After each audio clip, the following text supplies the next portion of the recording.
Pois é, pessoal, a gente vai fazer contato agora lá com o escritório do Dr. Getro Ramos. Ele é profissional da contabilidade, um dos mais destacados do mercado local.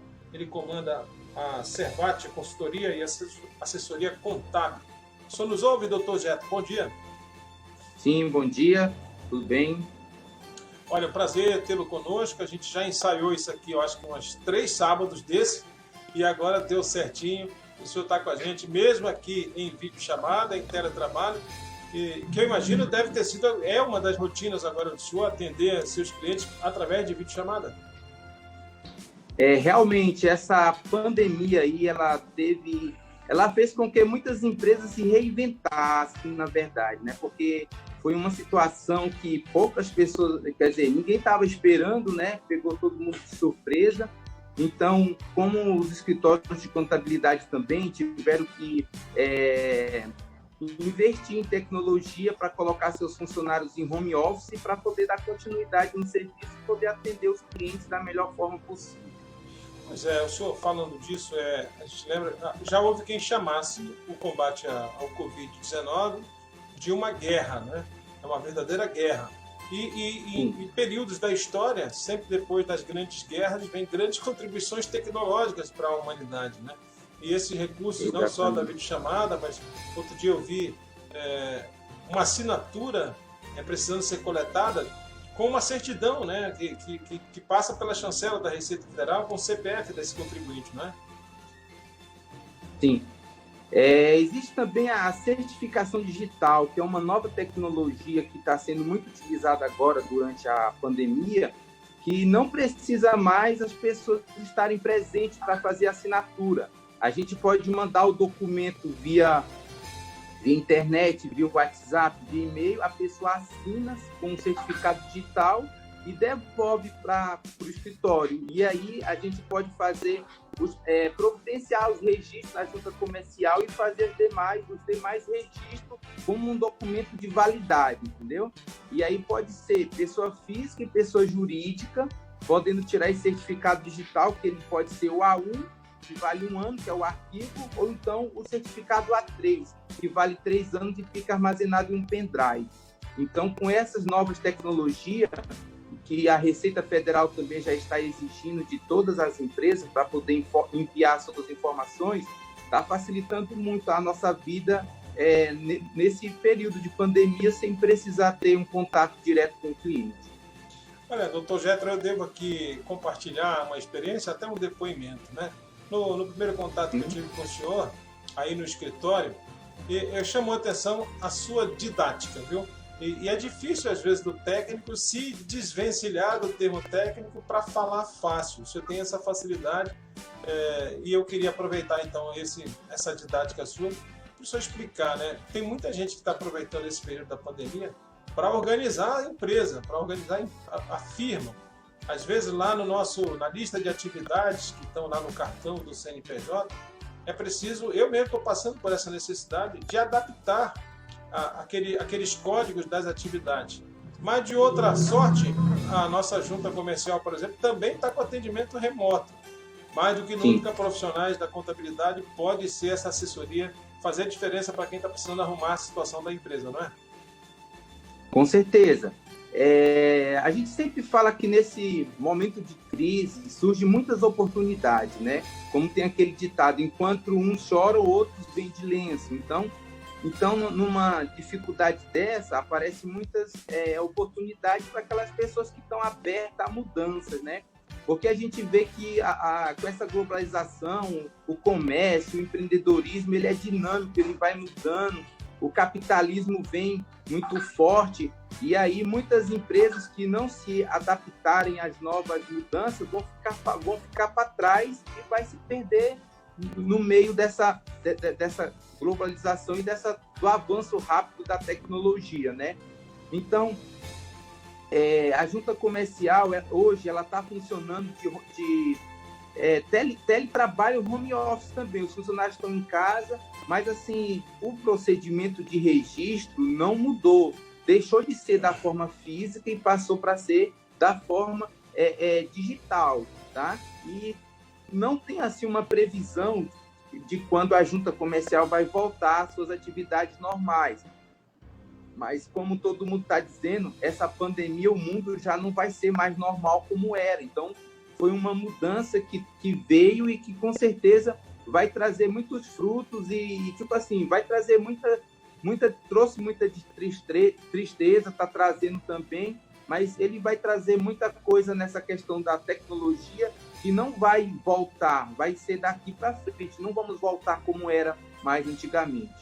Bom, doutor Jetro, eu preciso atualizar o amigo ouvinte, o pessoal que está só na FM, não tem o recurso aqui do vídeo, está só ouvindo a nossa voz, e eu preciso apresentar novamente ao senhor. Eu estou conversando aqui por videochamada com o doutor Jetro Ramos, ele é profissional da contabilidade, é lá da Servate Consultoria e Assessoria Contábil, está batendo um papinho aqui com a gente para nos dar algumas dicas. Pergunta que não quer calar, doutor Jetro, no meio dessa pandemia toda, há algum aceno? Já se sabe que o imposto de renda já tem mais prazo, né, para você declarar, fazer a sua declaração anual de ajuste. Mas e a pessoa jurídica? Existe algum benefício em vista, alguma maneira de facilitar ou não deixar que essas empresas passem pela famosa insolvência, doutor? Bem, vamos lá. Tem várias situações que a gente precisa detalhar nessa situação. Uhum. Por exemplo, vamos tratar primeiramente da declaração de pessoa física. A declaração de pessoa física, o prazo final para entrega era 30 de abril de 2020. Então, em virtude da pandemia, foi prorrogado para 30 de junho de 2020, agora final do mês. Então, assim, não vai ter outra prorrogação, não tem nada, ninguém, tipo assim, acenando lá na Receita Federal de que haverá uma nova prorrogação. Acredito que é o prazo final. Então, quem ainda não fez a sua declaração vai ter o prazo final até 30 de junho para poder declarar. E como o brasileiro sempre deixa tudo para cima da hora, né? Principalmente começa a separar os documentos quando falta um dia, 2 dias para poder entregar a documentação. Aí falta um extrato bancário, falta uma declaração do filho, falta uma nota fiscal de saúde que ele não pegou. Então, essas são as coisas que vai dificultando. Nós sempre aconselhamos aqui na Servate Consultoria que em 1º de janeiro a pessoa abra uma pasta e comece a guardar os documentos que vão servir como base para declarar seu imposto de renda no ano seguinte. Porque se ele for guardando antecipado, quando chegar no dia da declaração, só ele pegar aquela pasta, levar para a contabilidade ou se ele mesmo faz a sua declaração, ele já vai estar com toda a documentação pronta. O problema é que deixa sempre para cima da hora e acaba o sistema saindo fora do ar. Às vezes a Receita Federal está com o site congestionado, não consegue transmitir, e aí às vezes a pessoa envia uma informação errada para poder fazer uma retificadora depois, porque não está com a documentação toda reunida. E isso traz 2 problemas. O primeiro, às vezes ele tem um benefício, uma nota fiscal que ele pode restituir imposto ou deduzir a sua base de cálculo. E aí ele envia na modalidade simplificada. Depois que ele tem a documentação, ele vai querer fazer uma retificadora, só que não pode mais mudar a forma que foi transmitida. Então, ele vai ter um prejuízo se ele não declarar da forma correta. Sem contar as multas, né? Que a multa mínima é 165,70 e pode ficar até 1% do valor do imposto. Então, uma multa pode ser bem alta. Já que o senhor falou em valores, realmente eu fiz várias perguntas que suscitam respostas compartilhadas ou segmentadas, mas a tabela do imposto de renda também teve alteração esse ano? Até que valor o contribuinte está isento, doutor? Não teve mudança. Hoje, o valor para fazer a declaração de imposto de renda é R$ 28.555,34. Que memória, hein? Então, que memória. Então, assim, eu sempre falo, olha, a pessoa que tem até R$28 mil, declare. Só que, às vezes, a pessoa ganha 10 mil, 15 mil reais, eu peço sempre que declare de forma facultativa, entendeu? Não é obrigatório a pessoa declarar e não esteja obrigado. Ele pode declarar de forma facultativa. E por que é bom declarar? Porque a declaração serve como comprovante de renda e como comprovante de endereço. Então, ele vai atualizar o seu dado na Receita Federal, ele vai ter mais facilidade para abrir uma conta no banco, para buscar crédito. Então, eu sempre aconselho que a pessoa não espere estar na situação de obrigado, ele possa fazer de forma facultativa. Muito bacana. E aí, desdobrando, para a pessoa jurídica, o senhor vislumbra algum incentivo, um refis da vida, alguma coisa nesse sentido? Tá, olha só, para as empresas, a gente precisa definir algumas situações. Por exemplo, na Receita Federal existem 4 regimes tributários. Por exemplo, tem o Simples Nacional, o lucro presumido, o lucro real e o lucro arbitrado. Então, a gente precisa separar na seguinte situação. Falando do Simples Nacional, o Simples Nacional é um tipo de tributação onde estão enquadradas 97% das empresas, e essas empresas são as que geram a maioria dos empregos no Brasil, são as micro e pequenas empresas que estão enquadradas no Simples Nacional, e elas podem faturar até R$4.800.000 por ano, entendeu? Como o nosso Amapá aqui, Amapá e o Acre são os estados que contribuem menos de 1% do PIB nacional.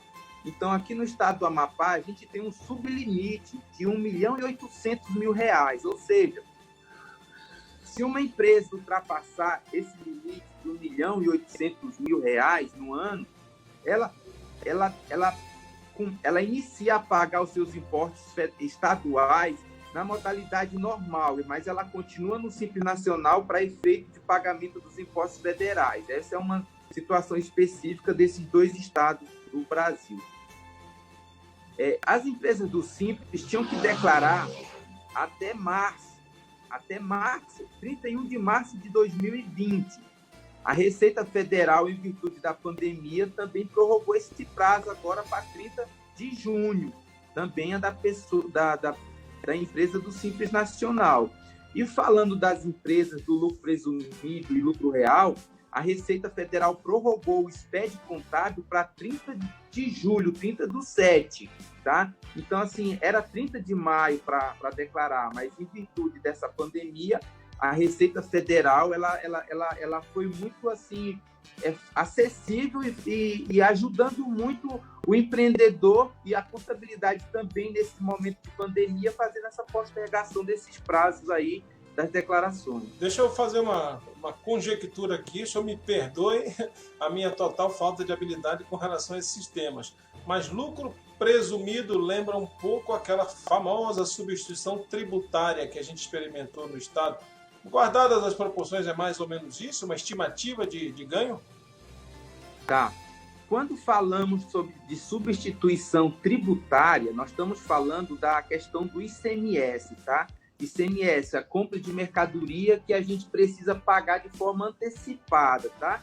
Por que isso acontece? Rapidinho, o governo do estado do Amapá, ele não tem condições e nem contingente para fiscalizar toda a mercadoria que entra no estado, aguardar o contribuinte vender e o contribuinte repassar esse dinheiro para o governo. Então, para evitar isso, o governo faz um convênio com o estado de São Paulo, por exemplo. Então, toda vez que o estado de São Paulo vender uma determinada mercadoria para o estado do Amapá, quem fica obrigado a fazer o recolhimento é o estado de São Paulo. Ou seja, o estado de São Paulo cobra do cliente aqui, do Amapá, antecipado, o cliente repassa para São Paulo e São Paulo repassa o dinheiro para o governo, porque é muito mais fácil o governo estadual do estado do Amapá cobrar de um fornecedor em São Paulo do que cobrar de 300 clientes aqui no estado. Então, quando se trata de substituição tributária, isso é o imposto do estado, o ICMS, tá?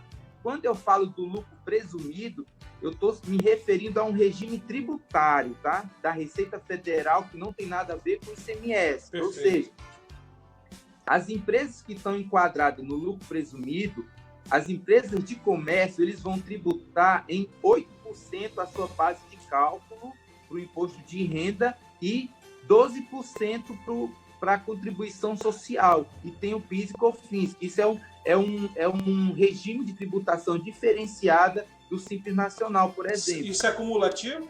12 mais 8? Sim. Não, é assim, no lucro presumido, são 4 impostos que você paga. Você paga o PIS, eu estou falando sobre venda de mercadoria, tá? Uhum. Então, assim, no lucro presumido, cada atividade ela tem um índice de presunção, ou seja, o governo determina quanto é determina quanto é a lucratividade daquela atividade. No caso de comércio, o governo determinou que a base de cálculo é 8%, tá? Então, eu pago o PIS, COFINS, que é 0,65%, o COFINS, que é 3%, a contribuição social, que é 1,08%, e o imposto de renda, que é 1,2%. Então, os impostos federais dão 5,93% do faturamento, entendeu? Então, é uma modalidade diferente do lucro real. O lucro real, a pessoa de fato vai apurar se teve lucro ou não. Se teve lucro, vai se pagar 24% sobre o lucro. Se não teve, a empresa não paga nada. Mas aí são modalidades diferentes e precisa ser feita uma contabilidade bem feita para poder chegar no lucro real para poder fazer a tributação. Olha só, amigo ouvinte, amigo internauta que acompanha a gente, eu não falei que o cara falava fácil? Pois é, um tema tão técnico, tão espinhoso, né? Mas que o Dr. Jethro, com a sua habilidade, transforma isso aí numa linguagem palatável, acessível, bem legal. A gente acertou na mosca em convidar o senhor para bater esse papo com a gente. Para a gente terminar esse bate-papo aqui com uma notícia que eu imagino seja boa, né? Uma notícia que recarrega as baterias, renova as esperanças. Ontem saiu o decreto do município de Macapá e com todo o escalonamento, o regramento de como vai se dar a reabertura das atividades econômicas aqui no estado, né? O comércio, enfim. Sim. Claro que elas vão estar classificadas de acordo com a segmentação. Tem a cor amarela, né? A bandeira amarela para as atividades consideradas essenciais. Isso que a gente, durante a pandemia e mesmo durante o lockdown, essas atividades permaneceram. E agora, doutor, o senhor já analisou esse decreto? O que já dá para falar para a sua clientela e os amigos que nos acompanham? Na verdade, eu recebi o decreto, estou até passando algumas informações por clientes. Na verdade, o comércio ele vai reabrir naquela forma de delivery, drive-thru e o comércio expresso. Ou seja, o cliente não vai poder entrar para estar experimentando uma roupa, um sapato. Então, o delivery vai continuar da mesma forma. Vai ligar, comprar e vai ser entregue em casa. O drive-thru, a pessoa vai comprar de fora, mas no comércio vai ser meio complicado. Como é que eu vou parar no carro lá fora para poder ver a mercadoria? Acredito que a venda expressa vai ser a que vai ser mais utilizada, porque a pessoa vai comprar por telefone ou por WhatsApp e ele vai na loja retirar a mercadoria. Mas ele não vai poder estar experimentando, vestir na roupa, até para evitar o contato e o contágio para a questão do coronavírus. Shopping centers estão, por enquanto, fora, né? Shopping centers estão fora, igrejas, academias, motéis, essas atividades aí ainda vai demorar um pouco mais para ser liberada, até que essa questão aí do hospital universitário reduza a quantidade de leite também, que hoje está 90% ocupado. Então, o prefeito e o governador estão levando em consideração esse parâmetro para poder ir liberando essa questão aí das atividades. Eu queria falar um pouco sobre a questão dos benefícios que o governo federal deu, que às vezes está tendo muita confusão. Aquela renda emergencial lá? Não, é sobre a suspensão e redução do salário dos funcionários. E dos contratos, né? A possibilidade de exatamente, interromper o contrato. A medida 936, ela trouxe a seguinte redação. Todos os contratos poderiam ser suspensos por 60 dias. Então, essa foi uma das medidas que eu achei mais importante para o estado do Amapá, para o Brasil inteiro. Porque se o governo federal não tivesse tido essa iniciativa, muitas empresas já teriam quebrado, entendeu? Já não iria abrir as portas. como hoje já tem muitas empresas que não vão voltar mais, não tem condição de pagar o aluguel, está completamente sem faturar março, abril, maio, junho, então não tem como, muitas empresas vão fechar, entendeu?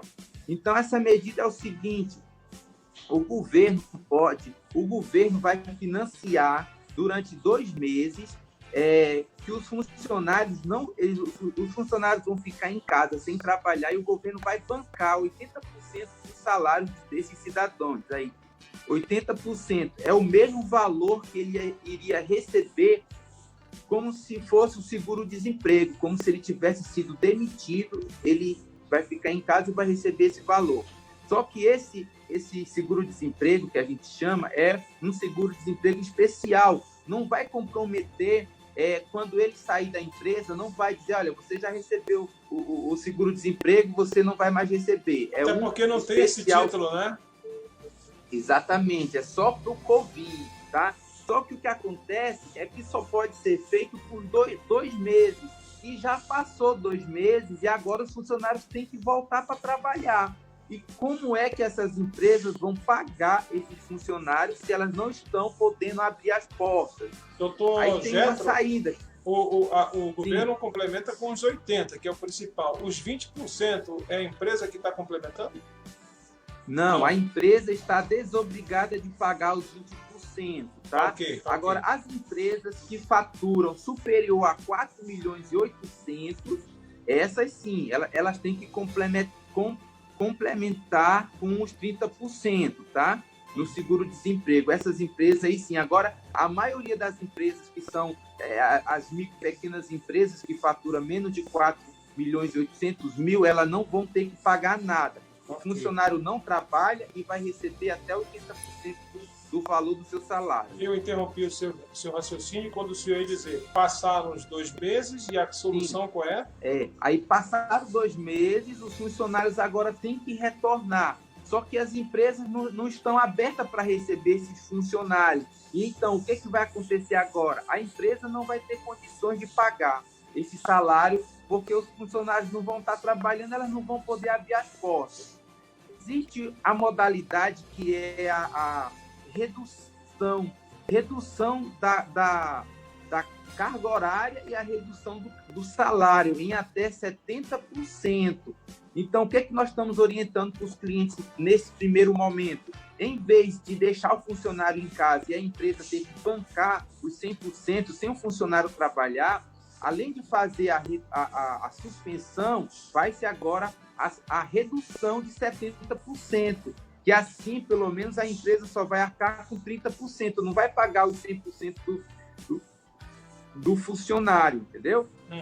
Só que essa medida só pode ser por mais um mês, porque o benefício da redução e suspensão só pode completar 3 meses, não pode ser prorrogado por mais 3 meses. Então, 2 meses é suspensão, 1 mês redução para poder ajudar as empresas a ter um fôlego.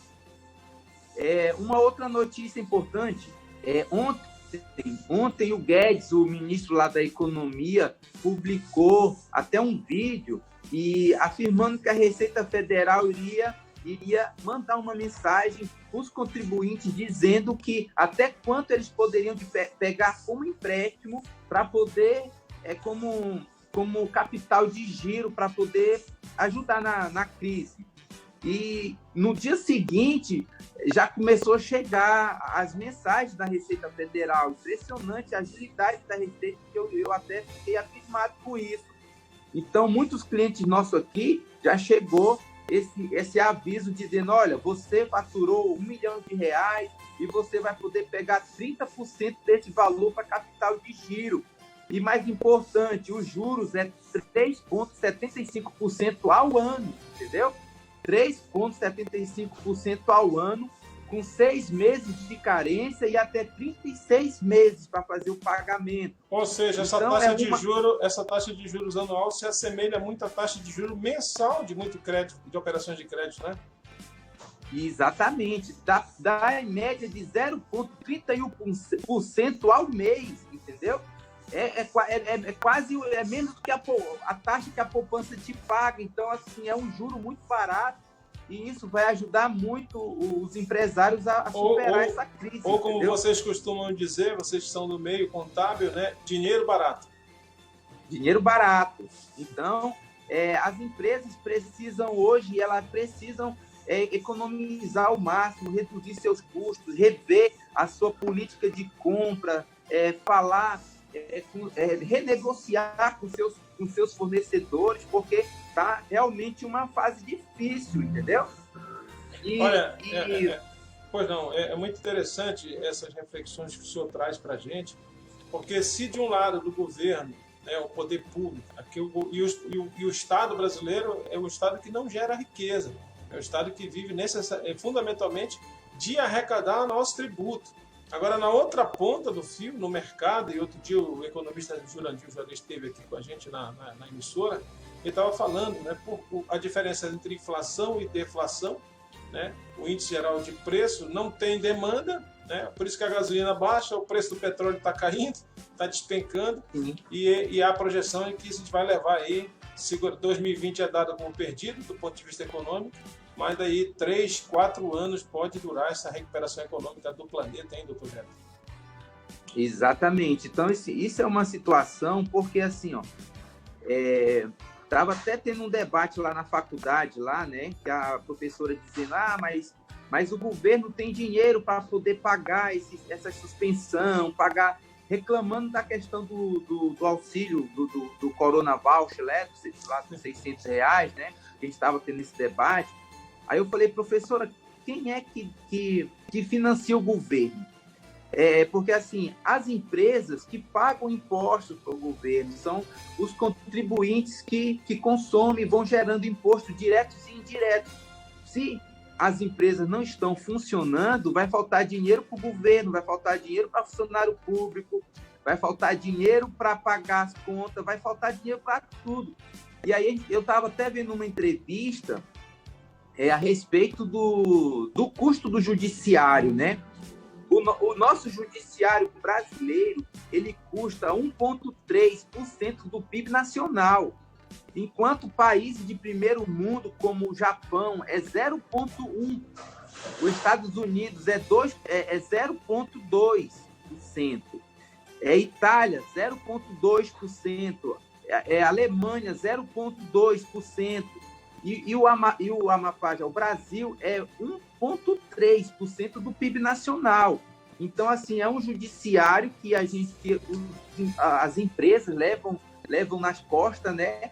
Digamos assim, nem tanto é um órgão que é, digamos, demorado, ineficiente, digamos assim, e tem um custo muito alto para o cidadão brasileiro, porque o cidadão hoje trabalha quase 6 meses para pagar tributo só.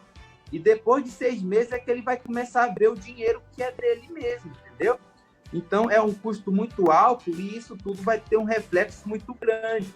As empresas não estão funcionando, não estão arrecadando, vai faltar dinheiro para pagar os políticos, para pagar os servidores públicos. E, assim, essa crise ela não vai chegar agora, ela vai chegar mais para frente, porque isso vai se desencadeando várias consequências. É um efeito dominó, uma coisa vai afetando a outra. Olha, por isso que o governo está tomando essas medidas para poder ajudar as empresas a poder manter as portas abertas, não fechar, garantir os empregos para poder a economia circular, senão vai ter um colapso no Brasil, um colapso. Muito bacana. O nosso tempo, infelizmente, está estourado aqui, mas a gente aprendeu muito, não deixa de ser uma aula, mas também uma reflexão cidadã, né? Que o senhor que vive nesse meio sabe a importância do empreendedor, seja as atividades lá da micro e pequena empresa, seja o setor lá do pessoal do Simples Nacional, que é quem mais gera emprego nesse país, é o que a gente mais precisa e vai precisar. Sim. Por hora, então, a gente deixa aqui os nossos microfones, os nossos canais aqui, para as suas considerações finais, com gostinho de quero mais, para quando isso passar, o senhor poder estar nos estúdios com a gente, ao vivo, interagindo com os nossos ouvintes e internautas. Doutor Jeto, muito obrigado. Beleza, muito obrigado também, é um prazer estar contribuindo aí com essas informações, eu estou muito feliz de ter participado e aí estou estou de portas abertas, a hora que precisar aqui para a gente contribuir aí com o aprendizado aí do nosso estado e do Brasil. Então deixe os seus canais aí de interação, as pessoas que ficarem interessadas em conhecer um pouco mais do trabalho lá da Servate Consultoria. Da Servate Consultoria. Deixa os contatos aí, um WhatsApp, página na internet. O WhatsApp, meu celular é 96 991 9134 9177. E tem o telefone fixo do escritório, que é o 3222 4015. Tá? E tem também o nosso site, na Servate, servatecontabilidade.com.br. E Servate, também tem o Facebook, né? Servate se escreve com W e TH, né? Exatamente. SERWATH, Servate contabilidade.com.br. E no Facebook também, Servate Consultoria. Tá? E estamos à disposição aí para maiores esclarecimentos e muito feliz pelo convite de estar contribuindo. Ok, a gente que agradece, viu? Fique com Deus. Excelente final de semana. Igualmente. Boa noite a todos os ouvintes e a você também. Obrigado.